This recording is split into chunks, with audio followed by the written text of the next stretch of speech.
Guys, আজকে আবার নিয়ে চলে এসেছি নতুন ভিডিও। আজকে আমরা ঘুরতে চললাম, এটা হচ্ছে হাওড়া স্টেশন। হাওড়া স্টেশন থেকে আমরা বেরিয়ে পড়লাম এবং ভোরের ভিউটা দেখতে দেখতে আমরা নিয়ে পড়লাম স্টেশনে, এবং স্টেশন থেকে আমাদের গাড়ি পিক আপ করতে এসেছিলো। সেখান থেকে এই গাড়িতে উঠে আমরা আগাতে উঠলাম গন্তব্যের দিকে। ভিউ মজা নিতে নিতে, এবং ভিউটা জাস্ট ওয়াও ছিল, দেখার মতো ভিউ।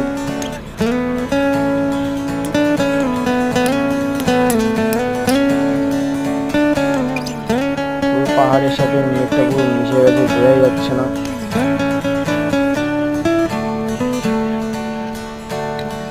এটা হচ্ছে ওক ফরেস্ট, এর মধ্যে উঠেছিলাম। এই ক্লিপটা পরেরবার শেয়ার করবো তোমাদের সাথে।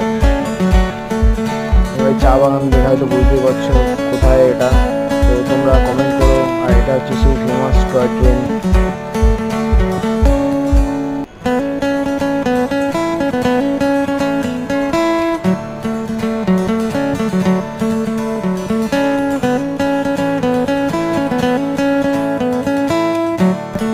গাইস, ভিডিওটা ভালো লাগলে লাইক, কমেন্ট, শেয়ার এবং সাবস্ক্রাইব করতে ভুলো না।